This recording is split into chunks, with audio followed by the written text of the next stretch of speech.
Welcome back to the WDS Originals YouTube channel, and today we're going to be building this E36 Compact into a budget track car. We're going to be installing the M52 and also various other parts that we have laying around. Now, the previous owner of this car had already started building it. I believe he was trying to build it as a track or a drift car, so that is exactly what we're going to continue doing. Once we had this back to bare metal, it was then time for us to treat the underside. This will prevent it from rusting again in the future.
Now that our underside is complete, it's time to fit our freshly powder coated and polybushed rear end.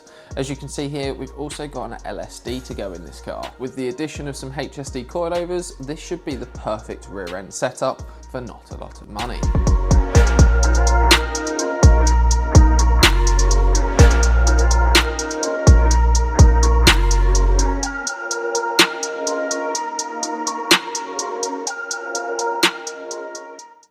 Now that the rear end was complete, it was time to get the front end ready for this M52.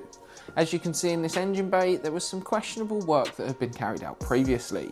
These brake lines were not up to my satisfaction, so I removed them and fitted braided lines. In addition to fitting these braided lines, we also fitted a Wilwood brake bias. This allows you to control braking front to rear. After this, it was time to get the M52 ready. Putting some new gaskets, coil packs and spark plugs in, it was then time to get it in the car. Some of you may have already noticed, but as part of this process, we also painted the engine bay. Now that the engine bay was black and the whole underside of the car had been undersealed, it was time to do a few finishing touches and button this car up. After connecting the prop shaft and then also addressing some wiring, it wouldn't be long before we'd have this car started.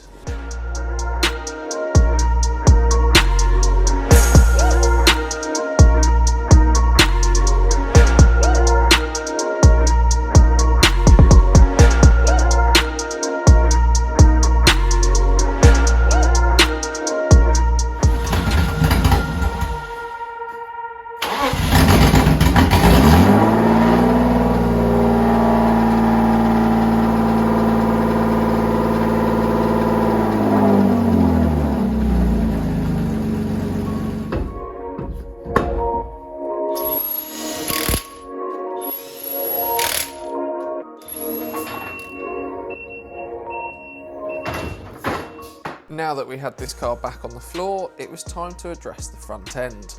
That included putting the radiator and all the panels back on the front of this car. Now it's starting to look like a car again, it's time to cross some stuff off the list. After assessing there wasn't much left to do, we addressed a few bits inside the car, like fitting the new steering wheel and the seats, and then decided to take the car over to Toby's for him to do the exhaust fabrication. Now, what some of you may not know is this was done the night before our track day. So I actually built this car in 7 days and we had already pre-booked the track day. So here we are back at Bedford in an E36 and having a good time with all of our mates.